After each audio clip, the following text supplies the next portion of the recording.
Imagine ser uma criança vivendo em um paraíso isolado onde o perigo se esconde a céu aberto. Foi assim que Lena Morasa enfrentou um ataque brutal de um dragão de Komodo. Número 1. A Ilha Selvagem de Rinca. Era junho de 2011, e a estação seca castigava a Ilha Rinca, uma parte remota da Indonésia situada próxima da famosa Ilha de Komodo. O calor era extremo, e o ambiente árido e implacável. Diferente de sua vizinha turística, Rinca permanecia mais isolada e selvagem, mas compartilhava a mesma ameaça mortal. Os dragões de Komodo. Com pouca presença humana e uma paisagem inexplorada, esses répteis gigantes caminhavam livremente, quase invisíveis entre as pedras e a vegetação ressecada. O dragão de Komodo, o maior lagarto do planeta, pode ultrapassar 3 metros de comprimento e pesar mais de 80 quilos. Esses predadores que existem há milhões de anos habitam apenas algumas ilhas indonésias como Komodo, Rinca, Flores e Gili Motang. Apesar da aparência lenta, são incrivelmente perigosos. Durante anos acreditou-se que sua mordida era letal por conter bactérias, mas estudos recentes revelaram que eles possuem glândulas de veneno em suas mandíbulas inferiores. Essa substância impede a coagulação do sangue, causa paralisia muscular, queda de pressão e até hipotermia.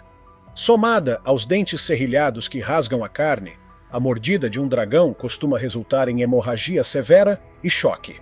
Sobreviver a um ataque é raro, e tanto turistas quanto moradores vivem sempre atentos ao caminhar por essas ilhas paradisíacas, mas letais. Número 2. Uma brincadeira interrompida. Naquela manhã sufocante, enquanto os adultos estavam pescando ou cuidando de tarefas domésticas, o centro da vila foi tomado pelas crianças, que encontravam formas simples de se entreter. Entre elas estava Lena Morasa, uma menina de apenas 8 anos, cheia de energia e curiosidade, conhecida por sua risada contagiante. Ela brincava de pular corda com os primos ao lado do poço da vila. Os risos ecoavam entre as casas de madeira, enquanto disputavam quem conseguia pular mais vezes sem errar. O sol brilhava intensamente, refletindo nas pedras claras ao redor do poço. Sem que ninguém percebesse, um dragão de Komodo de quase 3 metros de comprimento e mais de 120 quilos estava escondido ali perto, entre arbustos secos e galhos retorcidos. O réptil havia rondado os limites da vila desde o amanhecer, atraído pelo cheiro de animais e restos de comida. A escassez de presas tornava o animal cada vez mais ousado e mais perigoso. Embora raramente ataquem humanos, a fome extrema costuma apagar esses limites. Depois de quase 1 hora de pulos e gargalhadas, os primos de Lena pararam para descansar. Ela, determinada, quis tentar mais uma vez, desafiando o próprio recorde. Os movimentos rápidos, o som repetitivo da corda batendo no chão e o brilho de seu corpo em movimento chamaram a atenção do dragão. Seus olhos se fixaram nela. Era o momento perfeito para o ataque. Número 3. O ataque selvagem. Enquanto os primos descansavam, Lena parou abruptamente e disse que buscaria um pouco de água no poço. Deixou a corda no chão e caminhou em direção aos arbustos, para não atrapalhar os outros. Ao se agachar para lavar o rosto e os braços, o perigo espreitava silencioso a poucos metros de distância. Num salto brutal, o dragão saiu da moita com uma velocidade impressionante. Antes que Lena pudesse reagir, o animal cravou seus dentes afiados em seu ombro e na lateral do corpo. Seu grito cortou o ar, congelando as outras crianças no lugar. O impacto da mordida foi tão intenso que a arrastou pelo chão, enquanto ela se debatia inutilmente contra a força pré-histórica da criatura. Os gritos ecoaram pela vila, e os moradores correram em direção ao horror. Os primos gritavam por ajuda, assistindo impotentes enquanto o dragão sacudia Lena como uma boneca, seus dentes serrilhados rasgando sua pele e roupas.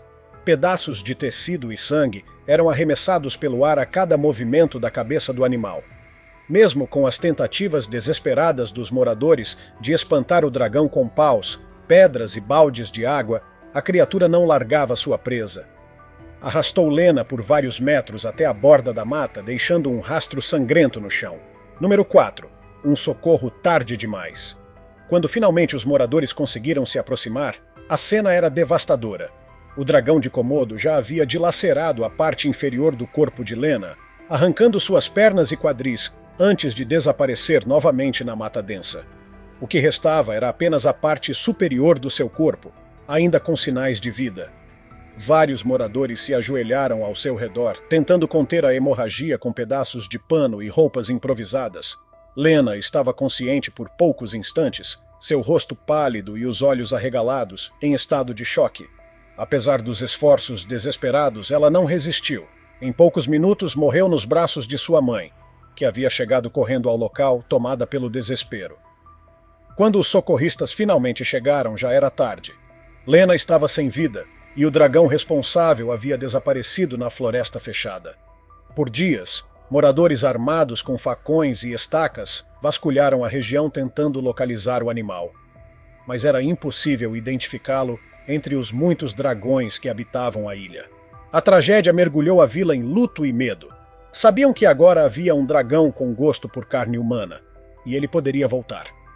A morte precoce de Lena Moraza se transformou em um alerta sombrio sobre o convívio com essas criaturas ancestrais que compartilham o mesmo território. Ainda assim, pelo menos sua história teve testemunhas. Pessoas que viram o horror acontecer e tentaram salvá-la.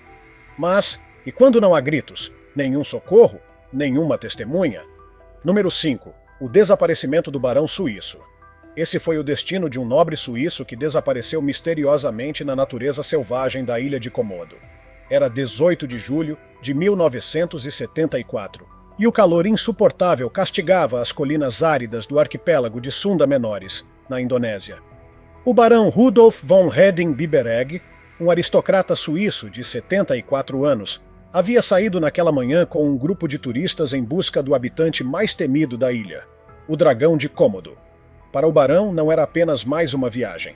Era o auge de sua paixão pelo mundo natural. Os dragões representavam um elo vivo com a pré-história, e vê-los em seu habitat selvagem era um sonho antigo. Mas ninguém do grupo poderia imaginar que, antes do fim do dia, ele se tornaria protagonista de um dos episódios mais sombrios da história da ilha. Nascido em 1900, Rudolf von Reding-Bibereg era conhecido por sua ligação profunda com a natureza. Um viajante experiente já havia cruzado diversos lugares remotos ao longo da vida, mas a ilha de Komodo oferecia algo que nenhum outro destino podia: a chance de testemunhar criaturas que haviam permanecido praticamente inalteradas por milhões de anos. Mesmo nos anos 1970, os dragões ainda eram um mistério. Perigosos e raros, atraíam apenas os aventureiros mais ousados. Para o barão, essa jornada era a realização de um desejo, um mergulho no selvagem mais puro e intocado. No entanto, essa mesma fascinação seria o que o levaria a um fim trágico e misterioso. Número 6. Uma trilha sem volta. Naquela manhã, o grupo desembarcou vindo da Ilha de Flores. Pisaram na praia deserta de Komodo, cercada por colinas rochosas e secas. O ar era pesado, e o silêncio só era quebrado pelo farfalhar das folhas secas levadas pelo vento. Armados com pedaços de carne de cabra para atrair os dragões, os turistas avançaram cautelosamente pelo terreno hostil, ansiosos para ver de perto os lendários predadores da ilha. Os dragões de Komodo são como criaturas saídas de pesadelos. Dentes serrilhados afiadíssimos, mordida venenosa e uma força brutal. Com uma população estimada em apenas 4.000 indivíduos, espalhados por 5 ilhas indonésias, esses répteis são considerados caçadores implacáveis. Mesmo sendo também necrófagos, capazes de devorar até 80% do próprio peso em uma única refeição, eles atacam desde aves até búfalos d'água, graças à sua agilidade e ferocidade.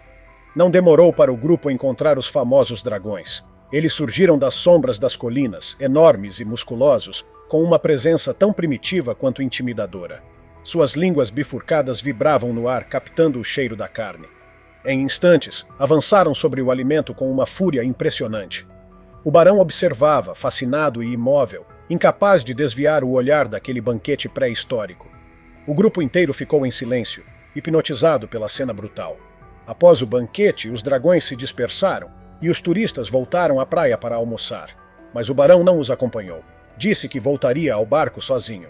Viram-no se afastar, e foi a última vez que alguém o viu com vida. Número 7. O mistério das colinas. Horas depois, ao se prepararem para deixar a ilha, os turistas perceberam que o barão estava desaparecido. A tensão tomou conta do grupo. Chamaram seu nome por todos os lados, mas só o vento respondeu. Com o sol se pondo e os suprimentos escassos, foram obrigados a abandonar a ilha e relatar o desaparecimento às autoridades. No dia seguinte, uma força-tarefa percorreu a ilha por horas. Nada foi encontrado, apenas o silêncio e a vastidão da paisagem inóspita. Finalmente, nas regiões mais altas das colinas, muito além de onde o grupo havia estado, foram descobertos 2 objetos perturbadores: os óculos quebrados do barão e sua câmera fotográfica despedaçada.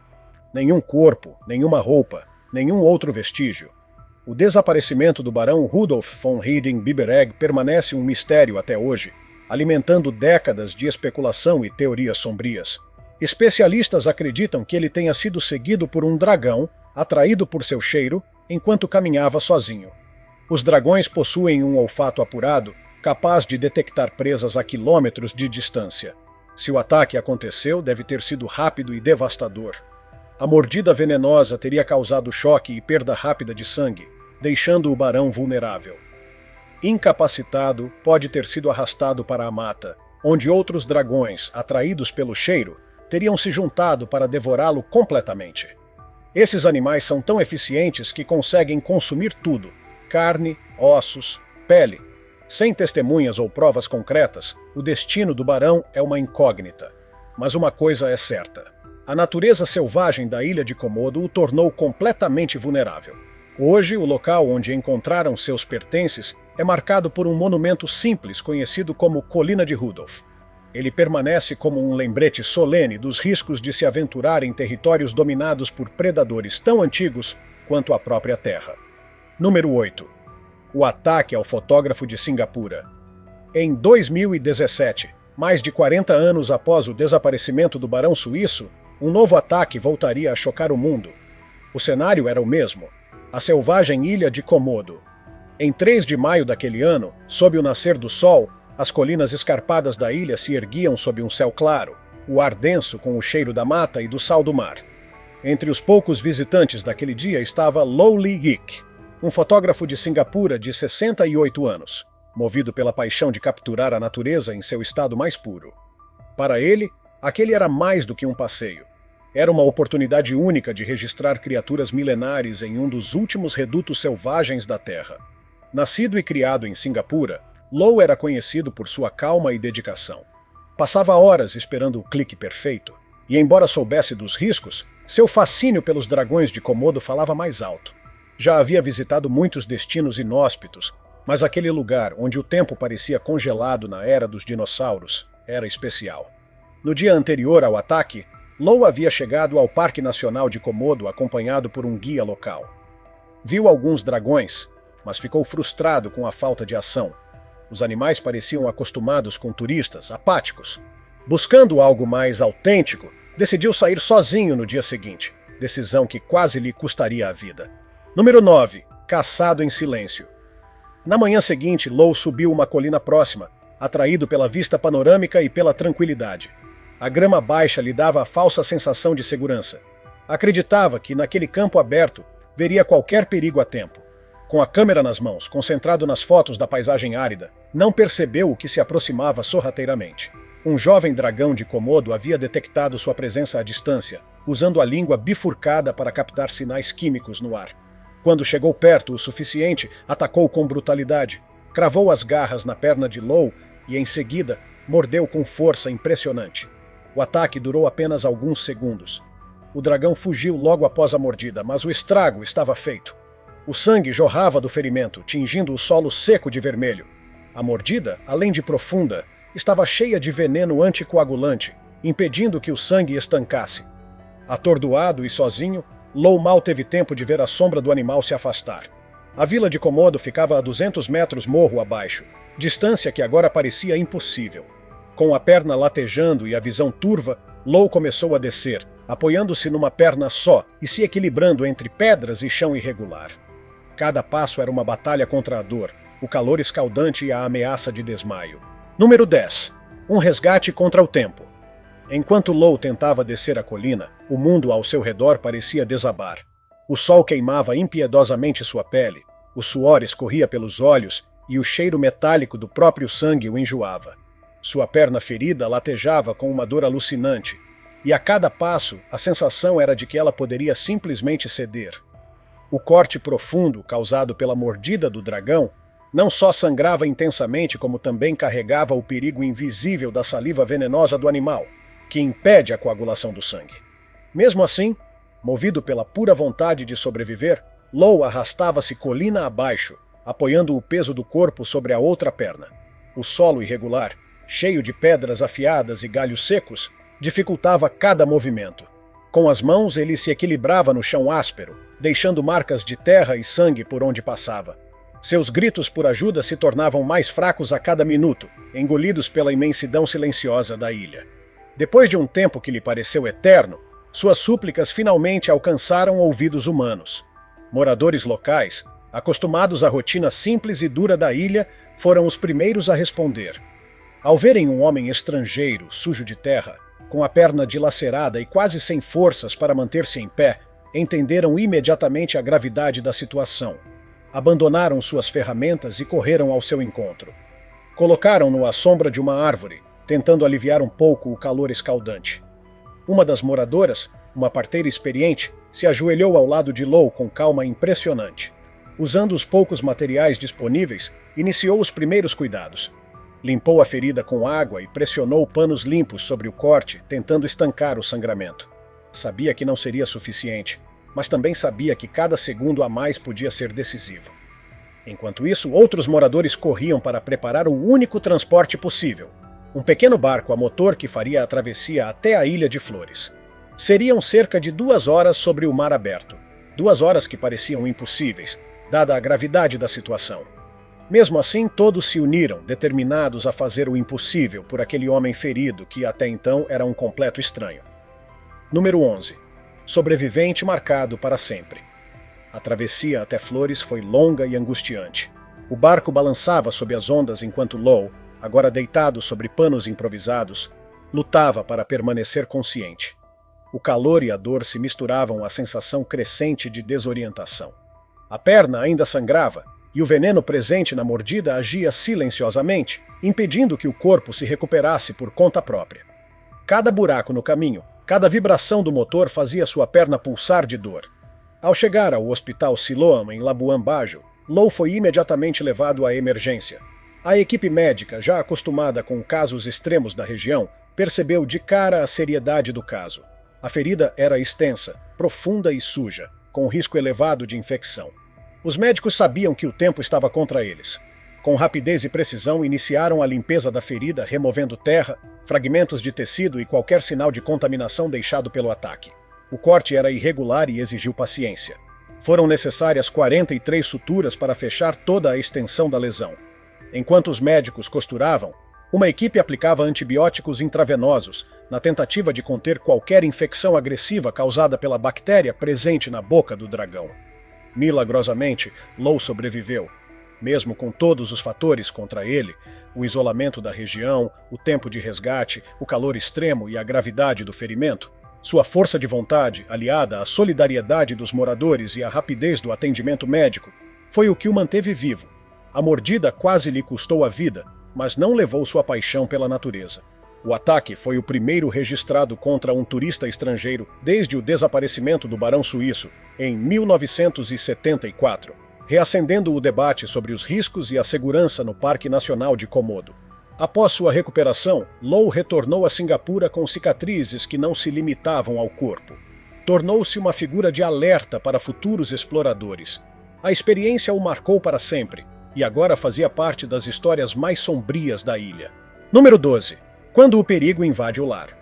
A maioria das pessoas imagina que os encontros com animais selvagens acontecem apenas em trilhas remotas ou florestas distantes.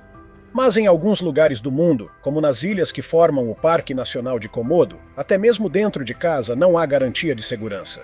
Em agosto de 2018, essa realidade se impôs de forma brutal ao pescador Taman, um morador respeitado da pacata vila costeira de Calora, na ilha de Rinca. Aquela parecia ser uma tarde qualquer. Com a esposa e os filhos visitando parentes em outra comunidade, Taman aproveitava o raro silêncio do lar para relaxar. Ele havia passado a manhã revisando suas redes de pesca, consertando nós e separando os equipamentos que usaria no dia seguinte. Com tudo em ordem, decidiu preparar uma refeição simples: peixe grelhado, arroz e os temperos que sua esposa havia deixado antes de viajar. Enquanto a comida cozinhava, o cheiro se espalhava pela casa de madeira e se perdia na brisa quente que soprava do mar. Era um momento de tranquilidade, típico da vida humilde e serena dos pescadores locais. Mas, sem que ele soubesse, o aroma da refeição havia atravessado fronteiras invisíveis e chegado até as narinas de um visitante perigoso. A poucos metros dali, entre os arbustos secos e o solo poeirento, um dragão de Komodo farejava o ar, sentindo cada nuance do cheiro vindo da casa. Faminto, guiado apenas por instinto, o animal começou a se aproximar em silêncio. Seus passos pesados e arrastados mal podiam ser ouvidos, camuflados pelo vento e pela madeira que rangia suavemente sob seu peso. Número 13. O dragão na soleira de Casa Tamã, ainda sentado à mesa, ouviu um ruído estranho vindo da entrada. A princípio pensou que fosse o vento ou talvez um gato. Mas ao virar o rosto em direção à porta, o que viu fez seu sangue gelar. A enorme cabeça de um dragão de Komodo surgia na soleira, com olhos fixos e uma língua bifurcada se movendo em ritmo inquietante. Era como estar diante de uma lenda viva. Mas em vez de admiração, o que sentiu foi puro terror. A criatura não hesitou. Avançou com força total, derrubando a mesa e espalhando pratos e comida pelo chão. Tamã, tomado pelo instinto de sobrevivência, pegou a primeira coisa que encontrou: uma cadeira de madeira. Bateu com ela na cabeça do dragão, que recuou por um instante, mas logo respondeu com um ataque feroz. Cravou seus dentes serrilhados na panturrilha de Tamã com violência, fazendo o sangue jorrar no chão da sala. Gritando de dor, Tamã tentou se afastar, mas o dragão o arrastava com a força da mandíbula presa à carne. Em desespero, ele conseguiu segurar outra cadeira e a empurrou contra a moldura da porta, prendendo-se nela para impedir que o animal o levasse para fora. O arrasto foi interrompido por pura força de resistência. A cena era de pavor absoluto. Um homem ferido, tentando se segurar enquanto um monstro pré-histórico o puxava com fúria. E o pior ainda estava por vir. Número 14. A vila em alerta. Os gritos desesperados de Tamã não passaram despercebidos. Arif, um agricultor que morava a poucos metros, correu até a casa e, ao ver a cena dantesca, gritou com todas as forças. Empunhando seu facão, começou a balançá-lo no ar e a bater objetos metálicos para fazer barulho. Sua estratégia funcionou temporariamente. O dragão largou a perna de Tamã e voltou a atenção para a nova ameaça. Aproveitando o momento, Tamã rastejou para dentro, arrastando a perna ensanguentada. Logo mais moradores chegaram, trazendo paus, pedras, panelas e tudo o que pudessem usar como arma. Formaram uma barreira ruidosa entre a casa e os dragões, porque agora havia mais de um. 2 outros animais, atraídos pelo sangue, haviam se aproximado e começavam a circular a residência, como se esperassem a chance de atacar. Sabendo que o tempo era curto e o perigo iminente, 2 homens improvisaram uma maca com panos e galhos e colocaram Tamã sobre ela. A trilha até o posto de saúde da vila era curta, mas o caminho parecia interminável diante da urgência da situação. Dentro do pequeno centro médico, os moradores agiram rápido. Usaram um torniquete improvisado, aplicaram soro e estancaram o sangramento o melhor que puderam. Mas todos sabiam, ele precisava de mais do que isso. O próximo passo era claro: levá-lo até Flores. Pela segunda vez naquele mesmo ano, a vida de um homem dependia da solidariedade de uma comunidade e da velocidade de uma travessia perigosa. Nas ilhas onde vivem os dragões de Komodo, cada passo é um risco, cada descuido pode ser o último. Esses répteis não são apenas relíquias vivas do passado pré-histórico, são predadores ativos, adaptados e perigosos, que coexistem com comunidades humanas em um equilíbrio frágil. E enquanto essa convivência continuar, novos encontros e novos choques serão inevitáveis. Se tiver gostado do vídeo, deixe seu like e inscreva-se em nosso canal para acompanhar todas as novidades. Te encontro em um desses vídeos que estão aparecendo agora na sua tela. Cuidem-se, pessoal!